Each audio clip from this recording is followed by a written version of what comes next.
E aí galera, beleza?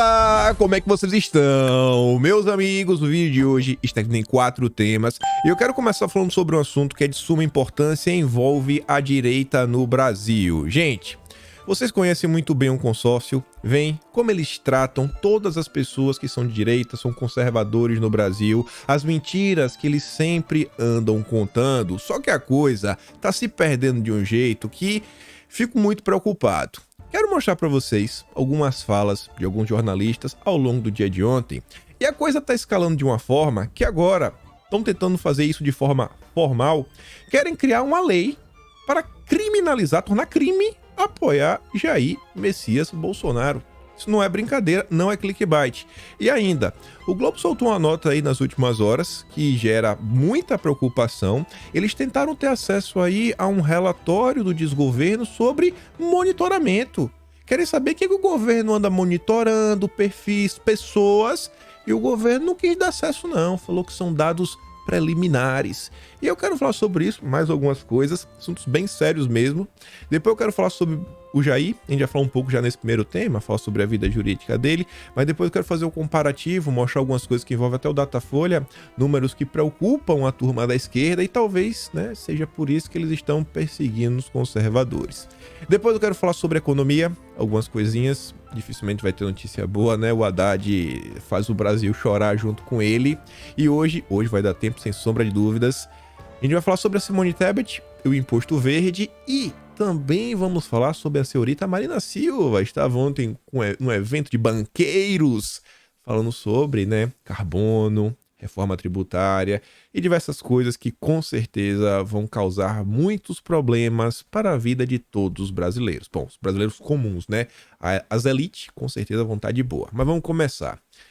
Acho que isso daqui é mais para chamar a atenção. Não acho que isso aqui sairá do papel. Só que, gente, isso daqui é mais um indicativo, é mais um tijolo nesse prédio que a turma da oposição, que a turma da esquerda vem criando, né, ao longo dos últimos anos, para tentar criminalizar perante a opinião pública qualquer pessoa que não seja progressista, comunista, marxista, no final do dia, qualquer pessoa que não vote no Dilma. É isso que está acontecendo.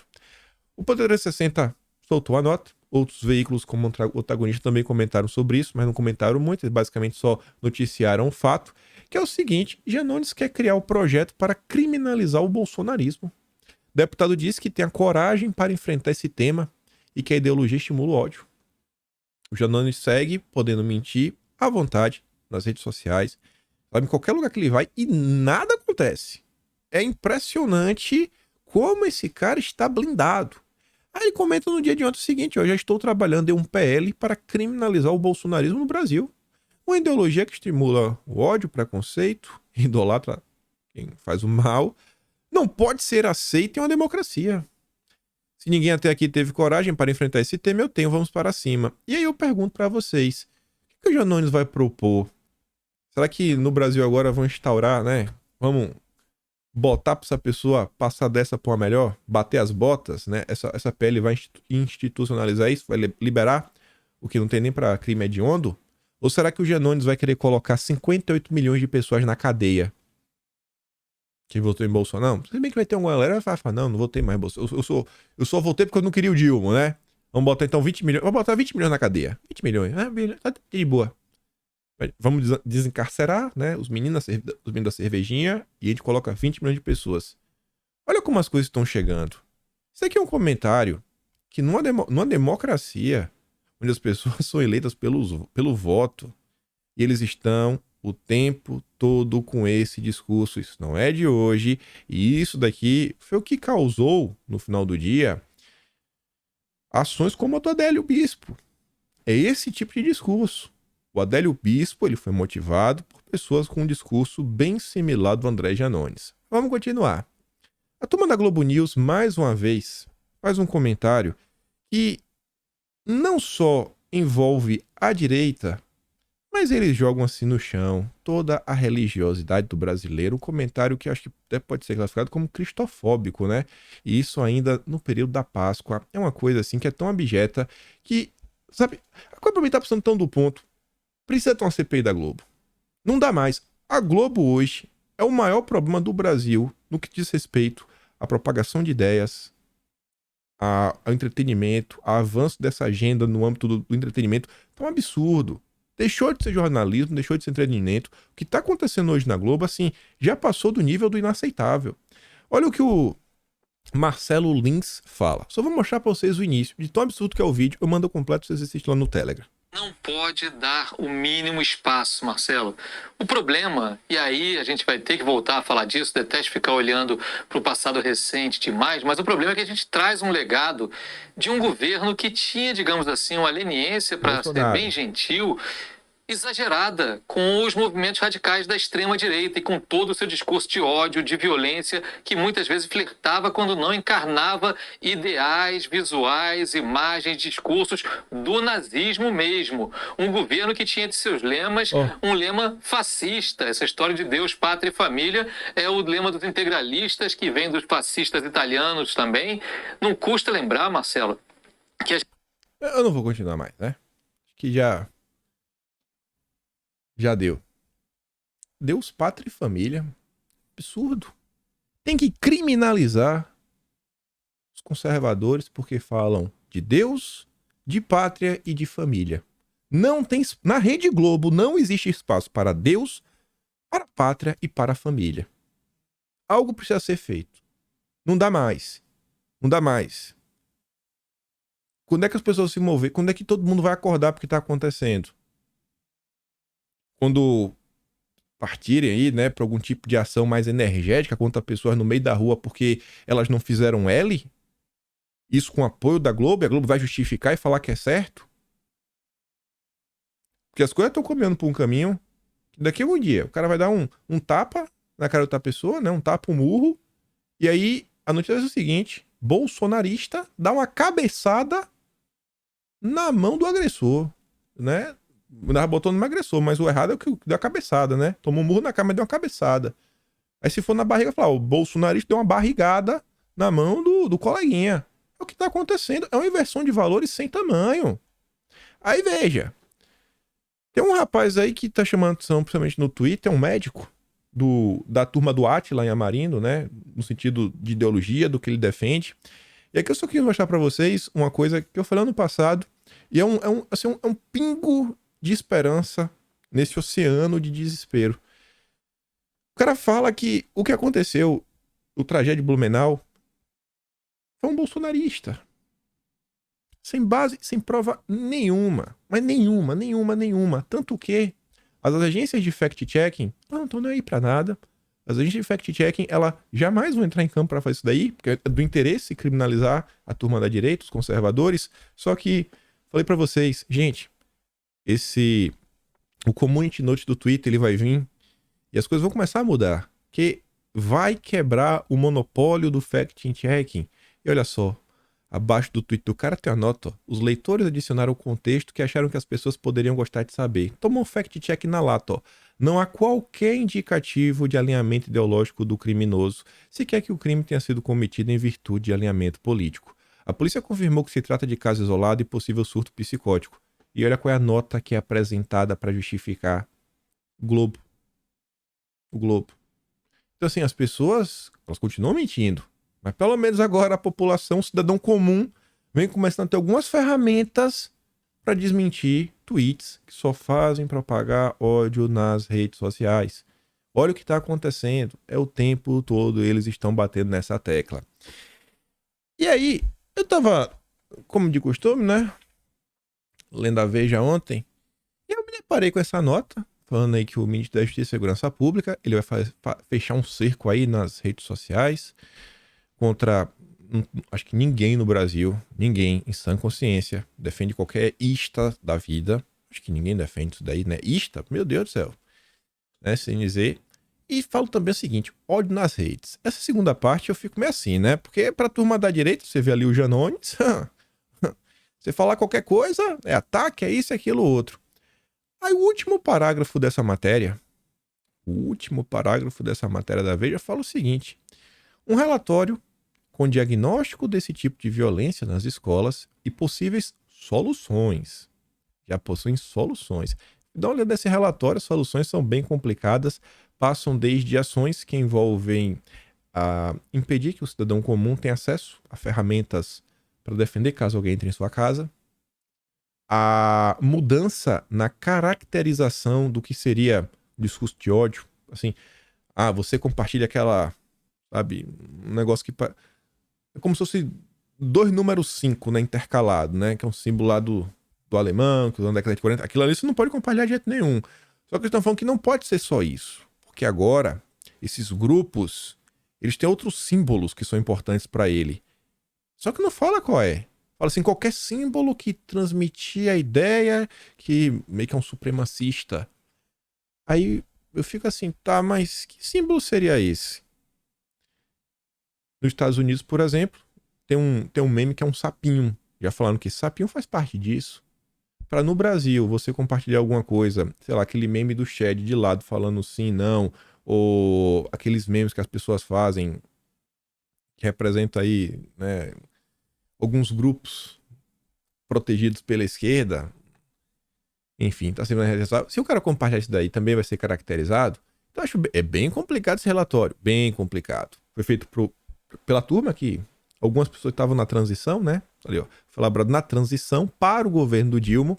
E olha qual é o título do relatório: O extremismo de direita entre adolescentes e jovens do Brasil. Ataques às escolas e alternativas para a ação governamental. Eles fazem todo o retrospecto e tentam ligar tudo o que aconteceu à direita. Tudo que aconteceu à direita. Aí eu vou passar aqui a notícia, só deixar aqui, não vou ler ainda, para comentar alguma coisa que também me deixa muito preocupado. No dia de ontem, não foi apenas um, eu posso contar pelo menos 4 deputados de direita que eu acho que estão munidos de boas intenções. A intenção, eu acho que a intenção realmente é boa, que é impedir que novas tragédias ocorram. Só que as ideias que estão sendo propostas são bem complicadas. Assim, eu ouvi falar que em tal lugar está acontecendo isso.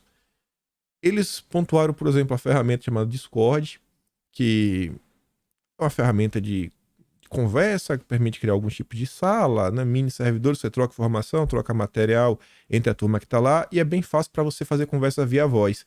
Você falar que, olha só o que está acontecendo lá, o que acontece lá acontece em diversos locais. E minha preocupação é que eles não só falam sobre isso, eles falam sobre outras coisas também. E eu adoro ver político tentando comentar sobre tecnologia, porque eu vejo que eles não sabem nada. A turma assim, não, agora a gente vai começar a monitorar a Deep Web.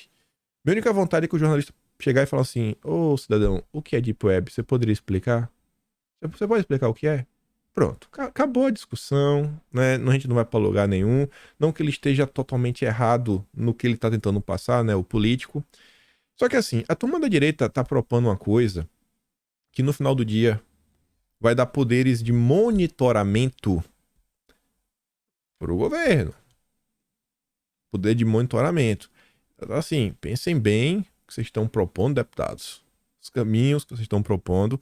Ninguém quer ver uma nova tragédia acontecer no Brasil, mas tentem realmente entender o que está acontecendo para vocês delimitarem muito bem e dar todo o direcionamento para não ficar naquele escopo bem aberto e no final do dia vocês derem assim, uma ferramenta de controle sem igual para uma turma que vem mostrando que tá com um sentimento de revanche dentro do coração. Aí eu tô falando isso e eu parei nessa notícia porque envolve já monitoramento. Você vê, ó, agora de manhã, o governo Lula usa argumento de Bolsonaro para vetar acesso a relatórios de monitoramento de redes. O relatório fala o seguinte, que durante o governo Bolsonaro tiveram alguns relatórios que a turma queria ter acesso, falou, não, esse relatório ainda não é, ele é provisório, sabe, que é como se fosse um rascunho, um protótipo, não tá pronto ainda, não vai ter acesso. Esquece Bolsonaro por hora. Vamos focar no relatório que foi negado o acesso. SECOM nega pedido via lei para divulgação de monitoramento nas plataformas. Especialistas criticam falta de transparência. E fala, ó, o governo do Dilma impediu a divulgação de relatórios de monitoramento das redes sociais realizados pela gestão do Dilma. O veto partiu da SECOM, da Secretaria de Comunicação Institucional, dentro da SECOM, e ocorreu em pedido de lei de acesso à informação feito pelo Globo. E eu pergunto para vocês, o que será que vem sendo monitorado? Pessoas específicas, perfis específicos? todas as redes sociais, só algumas? O que é que eles estão procurando? Tem algum termo específico? É para saber o quê? Se o governo está indo bem, se o governo está indo mal? Para ver quem está criticando demais? Que relatório é esse? Que relatório é esse? Olha como as coisas estão acontecendo. Estamos no início do 4º mês de governo. 97 dias de desgoverno. Não que isso aqui surpreenda demais, né? Vindo da turma da esquerda. Mas olha como estão as coisas. Por isso que me preocupa muito algumas propostas da turma da direita, que eu falo, cara, eu acho que vocês estão com a intenção boa, mas vocês não estão entendendo o que está diante de vocês. Mas vamos continuar, né? Tirem aí as suas conclusões. Mudando aqui só um pouquinho, né, a nossa rota. Bolsonaro, no que depender de grande parte aí da turma da esquerda, né, não vai poder ser candidato. Eles não querem de jeito nenhum. Pelo menos é o que deixa claro aqui, ó. Você vê. O Estadão comentou ontem, logo de manhã cedo. Hoje de manhã foi ontem à noite. Ontem à noite, com certeza, saíram mais notas. O Globo traz uma informação similar. Só não conto uma bela Megali, uma nota falando sobre isso. Sobre o Bolsonaro aí, que todo mundo tá batendo na mesma tecla, falando que essa primeira ação de Bolsonaro, essa aí da reunião com os embaixadores, já pode ser julgada a partir da segunda quinzena do mês ou no início de maio, né? A turma tá com pressa. Estão com pressa para julgar Bolsonaro. Mas isso não é nada novo. Essa celeridade no processo, esse interesse de ser votado no primeiro semestre, isso tudo foi relatado em janeiro. Tá lá no Atlas. Quem assinou o Atlas pode pegar lá. E no capítulo de Bolsonaro, dá uma lida, vocês vão encontrar todas as notas falando por que tinha que ter pressa, os motivos, porque era tão importante, né, resolver isso tudo no primeiro semestre. E aí diz o seguinte, né, que o próximo Açores de Bolsonaro, né, prevê que o corregedor vai colocar em pauta na segunda quinzena deste mês. Pronto, aqui foi outra nota, saiu ontem também, comente sobre isso. O Ministério Público Eleitoral prepara um parecer duro em ação que pede inelegibilidade de Bolsonaro. Vocês esperaram algo diferente? Eu acho que não. E aí diz que o Ministério Público Eleitoral prepara um parecer duro em sua manifestação final no processo, segundo apurou o Globo. 3 ministros do tribunal, ouvidos de forma reservada, quem sabe quem é, afirmam que há expectativa que a Procuradoria defenda a condenação de Bolsonaro por abuso de poder político. Eu comentei isso em janeiro, não mudo muito a minha opinião. Acho que é uma lástima, mas eu acho que no que depender da galera, eles vão tirar Bolsonaro. Vão tirar. E o Dilma, eu acho que o Dilma não quer. O Dilma ficar atacando, mas ele não quer. Porque o Dilma sabe que no dia que tirarem Bolsonaro, a turminha da terceira via vai botar as asinhas de fora e querer começar a voar. Pode anotar. Quando a Bolsonaro vai começar a aparecer crises. Simone Tebet, Geraldo Alckmin, capaz até de ressuscitar o Mandetta. Eu vale tudo para achar um nome. E a Globo vai desembarcar do desgoverno. Ano passado também tem uma notícia interessante, que eu quero ver quando chegar no mês de junho. Isso também tá lá no Atlas. Ela é de dezembro, mas eu coloquei no Atlas de janeiro. E acho que eu coloquei também agora de fevereiro, porque acho que ela é bem interessante. Ela é uma notícia que saiu na Veja, que fazia uma previsão. A data que o governo ia começar a ruir de vez. Que as crises iriam começar a se intensificar. E aí colocava a matéria da Veja, que a data era junho. Por que junho? Quando sairá a primeira pesquisa presidencial. Vamos observar os próximos capítulos. Mas nós vamos continuar falando aí de ambos, né? Do Jair e do Dilma. Vejam só. Ontem o Dilma estava aí, né, discussando, chamou os picanheiros lá, né, os jornalistas picanheiros, só a turma da esquerda, né, da extrema esquerda e do consórcio. Não existe espaço para nenhum jornalismo que tenha o mínimo de independência. Quem não é vassalo não pode participar da festinha. Aí, nessa confusão, né, ele falou o seguinte: não tenho que falar da coisa nem do coiso. Mas já falou, né? Já falou. Paulo Pimenta tem me orientado todo dia a não falar nesses nomes que você falou, né? Moro e Bolsonaro. Por isso que nem citei os nomes. Eu não tenho que falar nem da coisa nem do coiso, disse ao ser questionado sobre os dois. Vou começar a falar das coisas que nós vamos fazer daqui para frente. nada, né? Até agora não tem nada. A declaração foi feita durante café da manhã com jornalistas na manhã desta quinta no Palácio do Planalto. E eu acho que essa fala dele aqui, além de explicar as novas diretrizes, eu acho que também acaba sendo um pedido. Jornalistas, parem de falar um pouco de Bolsonaro, só se for bem negativo. Porque a gente tem que tentar criar sabe? Uma espiral do silêncio em torno dele. Como era no passado, você não ouvia falar de Bolsonaro. Só quando era coisa assim pra destruir a reputação do cara. Mas em silêncio. Você não deixa a ideia sequer ver a luz do dia. Aí, sobre essa questão de comunicação, vem incomodando o desgoverno. E aí você pensa mais uma vez nesse monitoramento das redes sociais, que fala o seguinte: às vésperas dos 100 dias, Paulo Pimenta virou alvo frequente de críticas, até mesmo do próprio Dilma. O Dilma acha que o governo se comunica mal e, por isso, foi mal avaliado na última pesquisa da Datafolha. Em reuniões, o Dilma já disse para Paulo Pimenta que o governo precisa informar as pessoas, como já fez muita coisa neste curto período de gestão. A frustração do Dilma é ter a avaliação próxima a que Bolsonaro teve no mesmo período. E essa matéria também diz que tem que, sabe, cair para dentro, porque os bolsonaristas estão aí nas redes sociais, etc, tudo mais. Vocês acham que o governo do Dilma está sendo mal avaliado porque não consegue se comunicar com a população? Óbvio que não, né? Qualquer pessoa que acompanha a política de forma mais séria, vê o que está acontecendo, acompanha as redes sociais, lê algumas notícias por dia, consegue ver que são os erros do governo, a falta de uma agenda propositiva, coerente, com início, meio e fim, com foco no que é importante, diversos acenos para retrocessos, é isso que está causando uma visão negativa do desgoverno perante o povo. Mas eles não querem aceitar. Aí, o Globo comentou sobre a pseudo-Datafolha.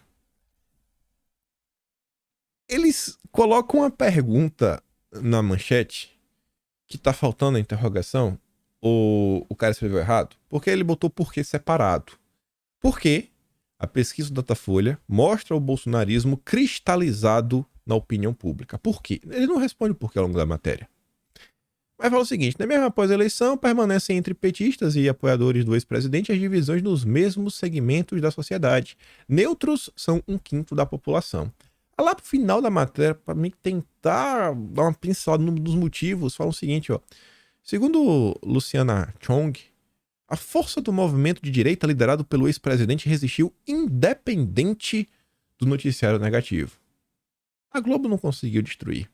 Perante grande parte da população, né, os picanheiros, os isentões, a turma que acha que sabe demais, né, essa turma aí acredita em qualquer coisa. O bolsonarismo ainda é muito forte, mesmo com a ausência do ex-presidente e o escândalo das joias. As eleições de 2022 mostraram a força que esse segmento tem nas redes sociais e nas igrejas evangélicas. E isso se mantém. Aí eu pergunto, bom, se a força é por culpa, né, ou por consequência das redes sociais e das igrejas, a turma da esquerda vai para cima das redes e das igrejas, bom, das redes já estão indo, né? Vamos para cima das igrejas também? Em outro momento da matéria, eles falam o seguinte: a matéria está fora de ordem, porque acho que foi mais fácil de entender. O segundo turno mostrou que o país está dividido. Os segmentos que melhor avaliam o Dilma são os que tiveram maior contribuição para a sua eleição. Continua sendo ainda as mulheres, menos escolarizados. Olha só, quem estuda menos vota no PT. Isso não é um fato assim que deveria soar um alarme. Isso não é normal. Não é querendo diminuir as pessoas. Mas, em geral, se você estuda mais um pouquinho, você coleta mais informação. Então, em tese, o seu juízo, né, o juízo que você faz nas suas decisões, tem uma base um pouco maior. Não que você... Tem gente que não estudou e toma decisões sábias. É no mínimo alarmante, né? Os menos escolarizados preferem o Dilma. E os que têm menor renda. Que normalmente os que têm menor renda também são as pessoas que têm menos acesso à informação, menos acesso até ao estudo. A vida é complicada, tem que trabalhar muito. Por outro lado, vemos que os índices de reprovação são observados entre homens, entre os mais escolarizados, quem reprova o Dilma, quem estudou um pouco mais, e os que têm maior renda, né, que são as pessoas que votaram em Bolsonaro. Aí muita gente da esquerda fala o seguinte, tá vendo aí, Bolsonaro governa para as elites, Engraçado é uma coisa, quando você pega a estratificação do Datafolha, até 2 salários mínimos, Lula, disparado. Quando já muda de 2 a 5, que é classe média, começa a ler classe média baixa, cara, Bolsonaro já cresce assim de uma forma absurda.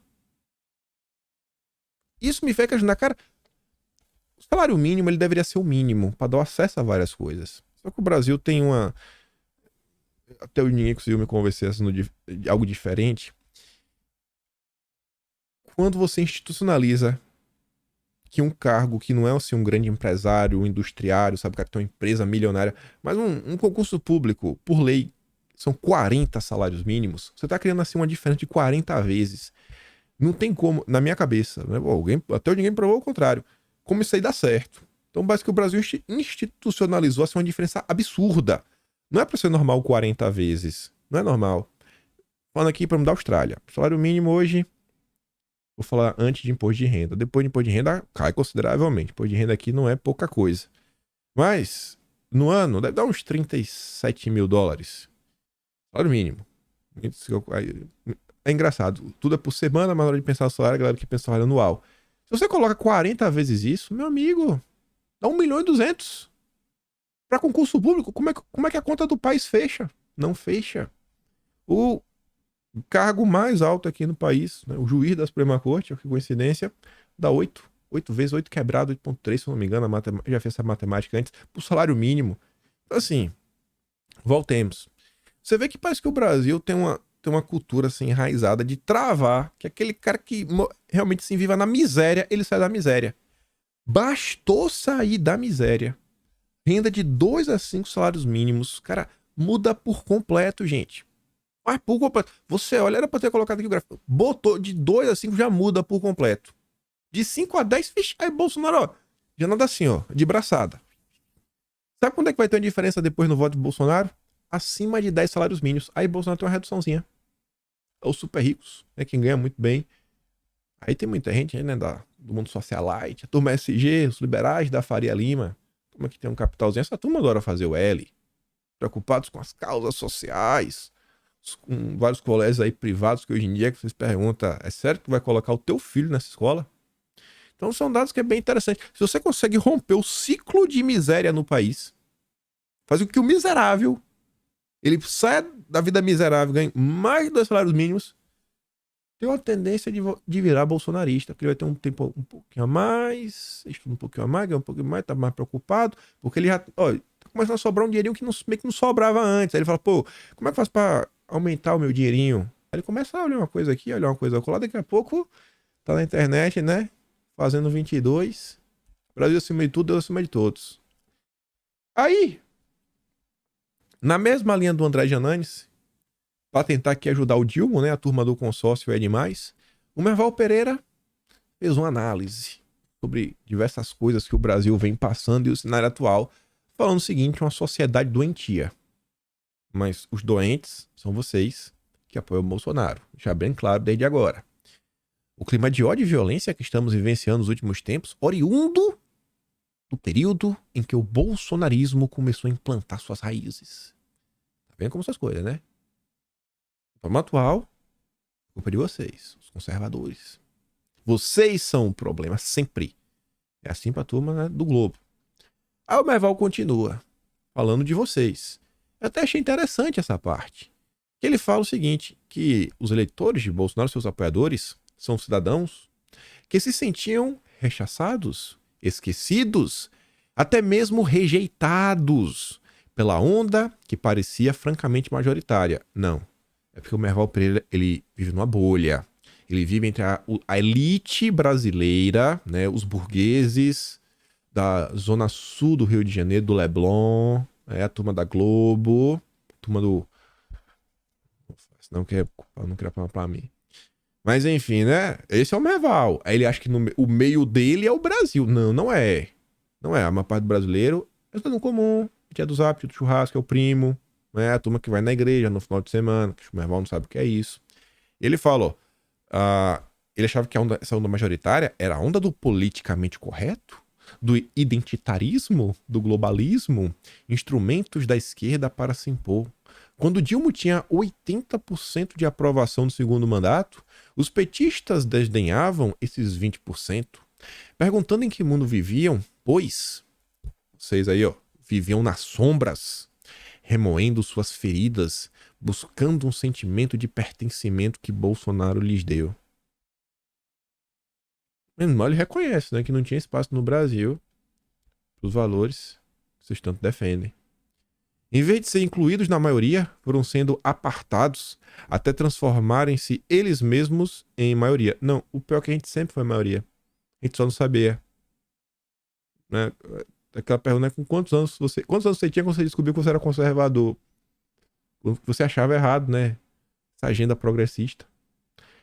Aí o Merval depois fala que além das pessoas comuns, tinha uma elite predadora que se aproveitou do pretenso liberalismo de Bolsonaro, que enganou quem queria se enganar.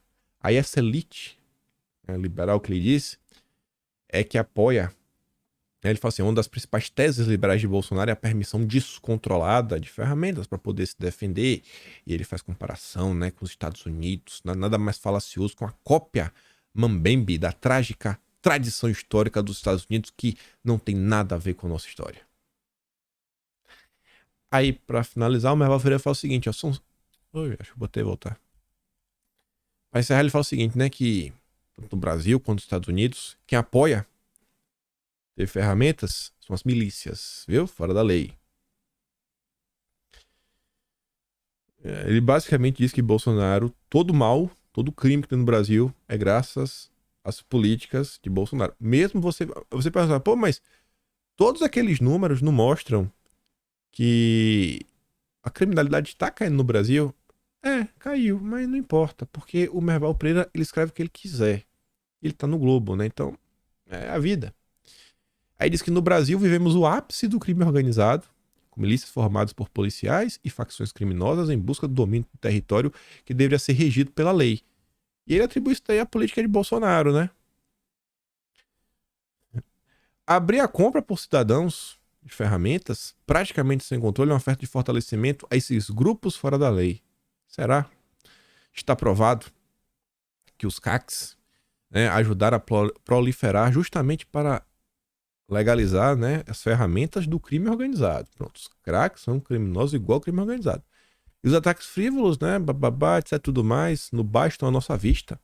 Alimentar a sociedade com esse tipo de atitude irresponsável só pode criar uma sociedade patológica onde tudo é possível, até tirar a vida de crianças com machadadas. O Merval Pereira, ele fala que o que aconteceu com aquelas crianças, as tragédias, é culpa de Bolsonaro. A turma, eles estão vendo, né? O jornalismo negativo não está o suficiente para tirar a base de Bolsonaro, para tirar a esperança do coração das pessoas. Então eles têm que dobrar a meta. Eles estão partindo para uma criminalização fora do comum. Fora do comum. Aí você vai para a Folha de São Paulo, 100 dias de civilidade.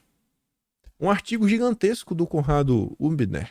É um professor de direito aí que teve problemas com Aras, problemas com Cássio, né? Que eu estou sendo perseguido e etc, tudo mais. Você assistiu como são os textos do Conradinho, né? Balanço de erros e acertos do desgoverno do Dilma não pode perder de vista o essencial. Um parágrafo resume tudo. Você vê como é a passada de pano. Não há razão para aliviar a crítica justa ao governo Lula. A razão para fazer crítica é ainda mais dura quando cabível, desde que se tenha consciência de qual o valor em jogo. O cara tá falando 100 dias. O texto inteiro é para passar pano pro Lula. Falando o seguinte, ó, parem de criticar o Lula. Olha o que está em jogo. Olha o que está em jogo. Como assim vocês estão criticando o Lula pelo que ele falou lá, né? Da operação da Polícia Federal, né, pra proteger o Moro, etc. Como assim vocês estão criticando? Vocês estão malucos? Depois Bolsonaro volta, viu? Esse é o consórcio. Esse é o consórcio. Aí volta. E aí vocês também entendem o consórcio. Por que eles têm que criminalizar tanto a direita? O Dilma não consegue sair do lugar. Ele assume o óbvio. Dilma tenta reviver o otimismo, mas admite problemas em terceiro mandato. Lá na reunião com os picanheiros, reclamou da taxa de juros, criticou o legado do antecessor, admitiu que ainda não sabe se conseguirá aprovar sua agenda no Congresso, abre aspas. É muito difícil pensar no sistema de coalizão política com a quantidade de partidos que nós temos. Com 30 partidos é muito complicado. Tem 30? Vamos contar. PT, PT, PCdoB, Rede e PV é uma coisa só, né? Estão juntos. Então vamos botar Vamos botar separado. Então, PT, PV, PCdoB, Rede, PSOL, PSB, PDT, PP, PSD, MDB, União Brasil, Republicanos, Podemos, PSDB, Cidadania, PL. Avante, Solidariedade. 18. Para 30, ele tá forçando a barra, né? De 18 para 30, ele tá forçando. Ele tá dobrando, dobrou a meta. Ele até falou de meta, né? O Dilma esses dias, falou ontem. Dilma fez um apelo para que os presidentes da Câmara e do Senado encerrem a disputa do poder. Tenho certeza que os dois vão se colocar de acordo, disse o petista. O país não pode ficar parado. Se até dia 1º de maio for votado aí a MP da reestruturação, o Dilma vai ter que demitir 14 ministros, né? Deve ser por isso que ele quer um acordo. Aí, a Folha fala uma coisa na mesma linha, né? Que o ministro das Comunicações desativa a empresa de Aras. Não precisa mostrar. As idas e vindas. Eu não sabia de colocar isso aqui no vídeo. Juscelino voltou ontem a brilhar nos noticiários. A Folha de São Paulo fala que o Juscelino ele desativou o Aras após crise e encontro com Lula. O Estadão tinha revelado que tinha um Aras, que estava no nome do ex-assessor dele, da irmã, mas que parecia que era dele, etc. Agora desativou. Sinal que devia ter alguma coisa meio... Não sei, né? Fica parecendo que tinha algo errado. Aí a Folha foi questionado pela Folha, por meio da assessoria do Ministério. Juscelino Filho não respondeu sobre a causa do encerramento e se o Aras vai continuar em atividade sob outro formato jurídico. Dizem que quem não deve não tem, mas o Juscelino quis ficar calado. E vamos nessa. Haddad. Ministro confirma a mudança... Na verdade aqui não é Haddad, né? Começar pela Alexandre Silveira. Ministro confirma a mudança na política de preço da Petrobras e prevê redução de até 25 centavos no diesel. O Alexandre Silveira deu indicação que vai acabar com o PPI, né? Que é a paridade de preços internacionais, né? Não vai ter mais esse negócio. Vender o preço de produção, baixar o preço dos combustíveis no Brasil. Depois que caiu a notícia, isso aqui foi anteontem, né? A Petrobras pediu explicação, o Ministério, rapaz, que história é essa? Né? Conta aí pra gente, Alexandre. Que história é essa aí, irmão? Tá meio estranho, tá meio complicado. O mercado financeiro botou a mão na cabeça. Meu Deus, estamos perdendo nosso dinheiro. Nossas ações estão derretendo. Eu acho bem feito, bem empregado. E aí ontem, o Dilma apareceu e eu achei engraçado. Porque ele desautorizou o ministro, mostrando duas... Assim, isso é um prejuízo para ele em 2 pontos. Primeiro que a Petrobras já perdeu o valor de mercado. São 3 problemas. Segundo, o governo segue sem rumo. Ele precisou desautorizar o ministro, né? Um dia depois. Então, assim, isso não pega bem. Terceiro, o PPI é promessa de campanha dele. Ele desautoriza o ministro que está avançando com a promessa de campanha dele. Isso não faz nenhum sentido. Ele fala, né? O autoriza Silveira e diz que mudança terá critério. Ele afirmou que a discussão sobre alteração na política de preços será puxada por ele e que no momento o assunto ainda não está sendo tratado. Lula lembrou que o fim do PPI é de suas promessas de campanha, mas afirmou que as conversas serão feitas com cuidado. O cara tá completamente perdido. Ele não sabe o que tá fazendo na cadeira presidencial. Aí vem. Dilma muda regras do marco do saneamento e permite que estatais continuem com o serviço sem licitação. O que ele fez no final do dia foi desfazer a parte talvez mais importante do marco do saneamento e que mais causou desgastes para Bolsonaro. Matérias que saíram em final de julho, início de agosto de 2020. Podem pesquisar, assim, ó. Bolsonaro, bota artigo 16, o artigo 14, o artigo 10, é um desses três, certeza, acho que é o 16. Tasso Gereissati, Alcolumbre. Terão inúmeras matérias, tanto do Alcolumbre quanto do Tasso Gereissati, falando que Bolsonaro quebrou o acordo, porque Bolsonaro vetou o artigo que permitia que as estatais renovassem os contratos, né, assim, a perder no tempo. Ou seja, o marco não ia começar nunca, que ficar lá na mão da estatal o tempo todo, cabide de emprego, não ia sair do lugar. O que Dilma fez?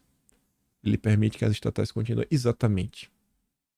Bolsonaro comprou uma briga gigantesca, que em 2021 gerou a CPI da pandemia, articulada pelo Tasso Gereissati. E o Dilma desfez. Você vê como é o Brasil. Não saímos do lugar. Presos sempre no eterno ciclo do atraso. O Rogério Marinho fala, ó, ele coloca no notícia do Valor Econômico, decretos do saneamento autorizam regularização de contratos precários e prestação direta das estatais. A melhor parte é sem licitação, né?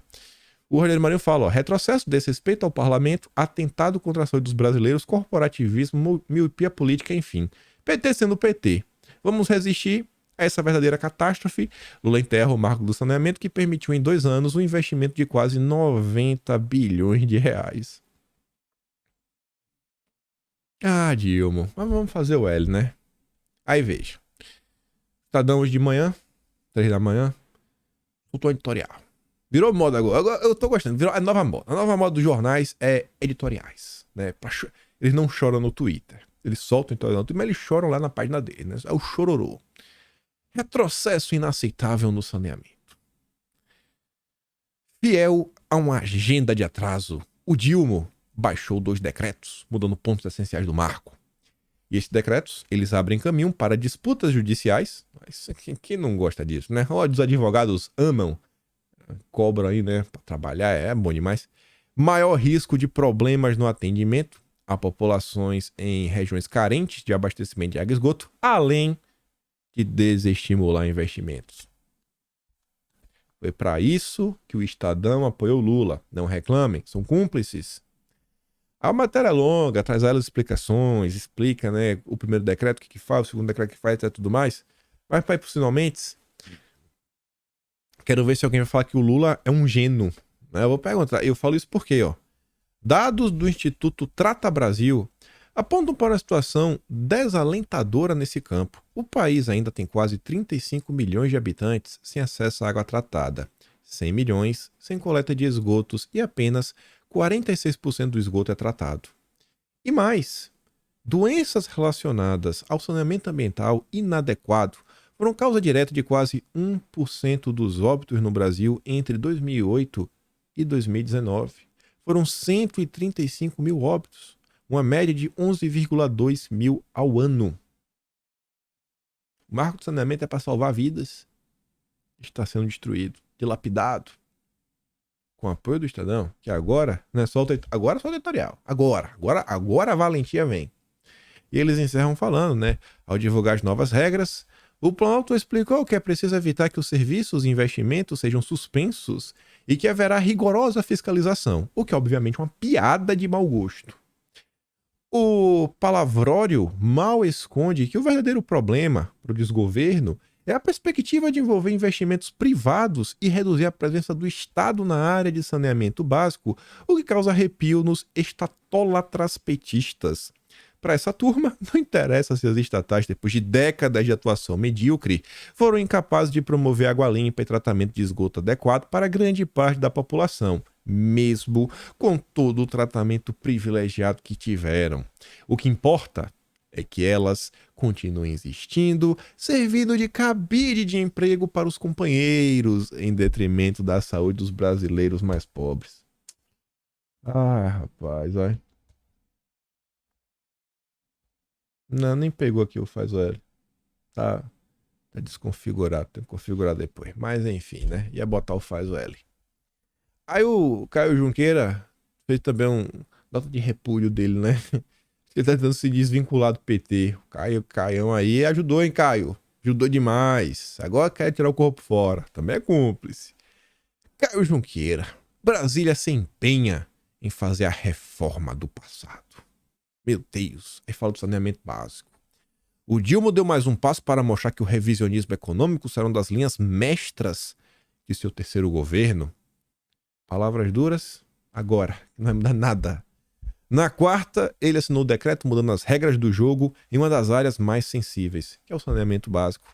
O novo marco do setor havia sido promulgado em 2020, no governo Bolsonaro, e considerando um elemento fundamental para que a universalização dos serviços seja atingida até 2031. É engraçado. O Estadão foi editorial, em nenhum momento ele cita que aconteceu no governo Bolsonaro. A Folha também fez um editorial sobre isso, em nenhum momento cita o governo Bolsonaro. Mais do que isso, o Caio Junqueira foi o que citou.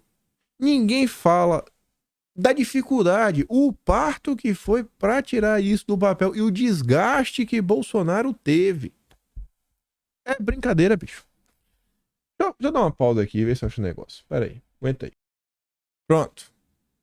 Pra não ficar no falatório. Eu odeio, pra não ficar... Eu gosto de falar e mostrar. Fala que é fake news. E fala se minha memória não é boa. Eu falei o quê? Julho de 2020. Fiz o que eu falei pra vocês. Botei no Google Bolsonaro Alcolumbre, marco do saneamento Tasso Gereissati. Vamos essa matéria do dia 15 de julho de 2020. Olha a manchete. Alcolumbre diz que pode derrubar veto de Bolsonaro ao marco regulatório do saneamento. Não vou nem falar o subtítulo. Até essa matéria aqui até grifei rapidinho, ó. Ó o Batoré, ó. Ó o Batoré. Brasília. A decisão do presidente Jair Bolsonaro de impedir que os contratos com empresas públicas de saneamento sejam prorrogadas por mais 30 anos. Bolsonaro impediu. Ele impediu. Surpreendeu parlamentares e foi interpretada como uma quebra de acordo. O Dilma trouxe o acordo do Alcolumbre. O Dilma vai fazer a festa com o Alcolumbre e com Tasso Gereissati, ó. O presidente do Senado, Davi Alcolumbre, afirmou ontem que compromissos são feitos para serem cumpridos e indicou que pode apoiar a derrubada de um dos 11 vetos ao novo marco regulatório do saneamento. Em compensação, ó, enquanto o Alcolumbre está puto da vida com Bolsonaro, estava, né? Em compensação, a mudança de Bolsonaro agrada ao setor privado, ao mercado e também aos especialistas. O Globo falando que a decisão de Bolsonaro agrada os especialistas por estimular a atração de investimentos no curto prazo e permitir que as mudanças no marco legal sejam disseminadas mais rapidamente no país. É Bolsonaro levando esgoto pro pobre e o Lula tirando! Cadê a valentia da Globo? Cadê agora o William Bonner meter lá 15 minutos de programação, mostrar o que foi o governo Bolsonaro, a verdade que eles tentam esconder? Mas quem cadê o Tasso Gereissati? Se pesquisar aqui, ele aparece essa matéria, né? Mas aqui, ó, o Tasso, ó. Tasso Gereissati disse que o governo deu tiro no pé. Fiquei surpreso. Um projeto que estava sendo aplaudido por grande parte da sociedade, os picanheiros, vai virar uma polêmica sem sentido. Olha aí, ó. Os picanheiros. Aí, vamos lá. Peraí que eu tenho mais. Isso aqui é do Correio Brasiliense. Essa é sobre realmente o Tasso. Veto ao marco do saneamento gera crise entre Executivo e Senado. Autor do projeto original, Tasso Gereissati, critica a decisão de Bolsonaro de não respeitar o acordo para manter o texto que estava lá. Bolsonaro brigou, foi retaliado, recebeu uma CPI para levar esgoto pro pobre e o Lula fez em 2 decretos. Veja como são as coisas. No decreto. Não é que mandou para de lei, não. MP, não, fez no decreto, na mãozona. PEI, receba. Só o primeiro parágrafo. Apesar do apelo de Bolsonaro pro Congresso manter os vetos que ele fez, mantenham, gente. Pro pobre ter esgoto. A decisão de retirar a permissão para que empresas estatais possam renovar seus contratos sem licitação. Sem licitação? Do jeitinho que o Dilma gosta. Por mais 30 anos. Gerou críticas de parlamentares e ameaças de derrubada. Ontem, o autor do projeto original e relator do Senado, do Tasso, criticou o veto do artigo 16. Rapaz, mas não é ruim. Eu falei o que é o 16. Se não for, eu falei, se não é o 14, é o 10. Mas eu acho que é o 16. Fala se minha memória é ruim. Miséria. Justamente o que trata da renovação dos contratos de programas defendido como importante ser mantido. Já tô começando a achar que o Dilma tá me monitorando, viu? Está me monitorando. Com a memória que eu tenho que comer mais queijo. É um sinal que tô comendo pouco queijo. mais uma vez, eu vou acelerar, porque senão eu não vou falar da Simone Tebet hoje da Marina, porque eu vou ficar de novo falando de Bolsonaro aqui. Não dá pra ser mais dessa forma, Bolsonaro só tá demais. Aí eu vou colocar a Junqueira, né? Mas durou pouco essas coisas aí do Dilma, né? O novo governo, na prática, resolveu rever a legislação, que tem ocorrido também em outras áreas da economia. A nova lei das licitações pode ser adiada, a das estatais pode ser flexibilizada. Já foi, né? O judiciário aí já flexibilizou, né, Caio? Tem uma liminazinha que o PC do B acionou a justiça. Os acordos de leniência da Operação Lava Jato revistos, o pessoal que pediu, né, junto com o Valfrido Vaz de advogado. E a época de preço da Petrobras reformulada. As agências reguladoras poderão ter novas regras e a privatização da Eletrobras pode ser desfeita. Eita, faz o L com força. Todos esses movimentos, alguns patrocinados pelo governo do Dilma, outros pelo Congresso e até mesmo pelo Judiciário.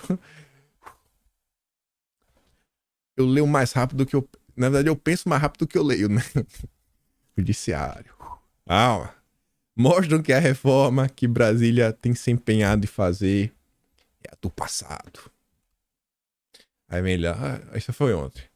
A frente ampla era pra se eleger, não era pra governar. Tem mais duas coisas aqui de economia, só que Bolsonaro gastou muito do meu tempo. E eu quero falar com calma. Que envolve meta de inflação, quero dar umas explicações sobre isso, mostrar umas coisinhas do Haddad também, fazer uns comparativos, mostrar o caos econômico brasileiro. Só que de hoje não dá pra passar. Falar do imposto da Simone Tebet, da Marina Silva. Não, que tá demais, né? Eu tava falando só do Tebet, 2 dias não deu, agora até a Marina Silva já apareceu em campo. Falei, não, peraí. Calma. Lá vai ela, né? Com seus amigos banqueiros. Ministra do Meio Ambiente e da Mudança Climática. Você vê que o nome já mudou. A picanha tá demais. Marina defende que reforma tributária considere mecanismos de baixo carbono. Isso aqui não é aleatório. Você vê que isso é uma agenda. É uma agenda. O que é uma agenda? Uma agenda é aquela coisa que tá na tua cabeça e tu bota debaixo do braço e tu vai de forma assim, sabe? Igual um pregador. Todo lugar que tu vai, tu fala sobre isso. Desde janeiro, a Marina Silva está falando. A gente vai avançar com a regulamentação do mercado de carbono na reforma tributária. Inclusive aquele sinal, né? Apoiem, façam pressão pra gente avançar nessa... A gente vai conseguir avançar nisso daqui, se vocês querem. Vocês aí da turma SG, pagar muito dinheiro e o pobre que vai para aquele lugar. Vamos conseguir esse dinheiro na reforma tributária.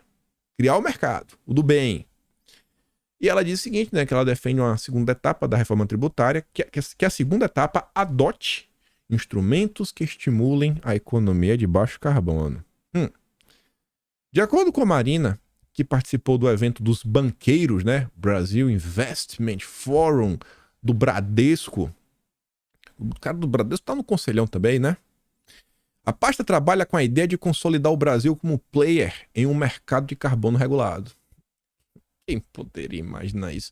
Apesar dos apelos para que o país entre na modalidade como voluntário. Marinho, voluntário. Não, vai entrar para valer. Não é voluntário, nem para valer, vai ser obrigatório.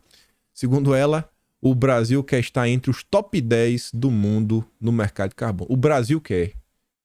Eu quero saber quem é o Brasil. O Brasil é o quê? O primo do Lula?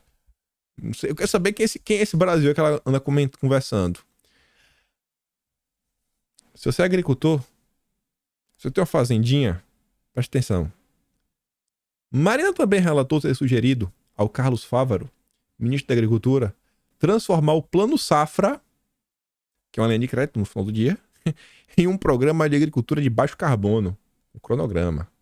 Só vai ter dinheirinho, só vai ter acesso à linha de crédito se você tiver o selinho, viu? Se não tiver o selinho, não fizer o L, você não é SG. Se sua vaca peida, melhor você procurar um que não peide. Melhor trocar essa ração. O Poder 360 trouxe mais algumas informações sobre a Marina. Segundo ela, a discussão está andando, né? A discussão sobre, olha só, o Brasil quer ser o endereço dos créditos de carbono. O Brasil quer. O Brasil. Quero saber quem é esse Brasil. Deve ser o sobrinho do Jorge Soros. E o governo está estimulando para que o quanto antes seja possível contar com esse instrumento. Marinha anunciou ainda a criação do Conselho Nacional de Segurança Climática para auxiliar na regulamentação do mercado de carbono. E aí vai ser tipo aquele grupo que o Felipe Neto faz parte, com a Manuela Dávila. Ele não é um órgão deliberativo, mas vai trabalhar ferrenhamente para produzir um texto com especialistas, etc., para regular o mercado de carbono no Brasil. Olhem como essa agenda está avançando de forma acelerada. E aí a Simone Tebet, falaremos dela hoje, veio com a mesma história. Tebet prevê volta do imposto do pecado definido por Paulo Guedes. Guedes defendeu uma coisa similar também, viu? É o que eu falo pra vocês. Dá pra ser conservador nos costumes e conservador na economia. Tem uma divergência com os liberais. Isso não torna o Guedes uma pessoa, um vilã, que tudo que ele fez não presta... Não, calma, viu? São divergências. Divergências são normais. Ninguém precisa concordar 100% com o outro. É coisa normal, coisa mais natural do mundo. A ministra do Planejamento, Simone Tebet, visitou a Câmara na tarde de terça, né, dia 4, para esclarecer dúvidas da reforma tributária. A ministra apontou algumas soluções que a reforma trará, por exemplo, a tributação sobre o consumo no país. Sobre o consumo. Vai tributar diferente. Quem tem o selinho não paga imposto, ou paga menos. A ministra apontou que é possível gerar novos incentivos fiscais. Olha só, não é que é apenas, sei lá, um incentivo. O Haddad tá aí, para ter mostrado a notícia do Haddad, mas não vai dar tempo. Não é que a gente vai procurar quem não paga para botar para pagar, que o Brasil precisa de dinheiro, precisamos de 150 bi para fechar, para cobrir o teto, para cobrir o rombo, para fazer isso, para fazer aquilo outro. Falta dinheiro, tem que aumentar a arrecadação. Tem que arrecadar. É tome taxa na Shine, tome taxa na Shopee, AliExpress deixou de vender pro Brasil. E a Simone Tebet tá falando de incentivo fiscal. Mas para quem é ESG, ó, sustentável. Um tributo verde. Verdinho, a mesma cor do dólar. Em contrapartida da criação do imposto do pecado, como for apelidado anteriormente, Paulo Guedes, que vai sobretaxar bebidas alcoólicas, cigarros, né, produtos com alta adição de açúcares como refrigerantes. Abre aspas.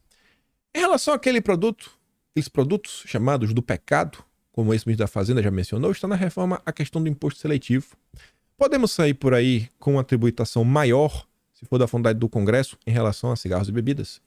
A própria reforma cria esse mecanismo, afirmou a ministra na sessão depois de defender a possibilidade de criar novos incentivos para que possamos garantir a questão da sustentabilidade do desenvolvimento socioambiental da questão climática, que é o tributo verde.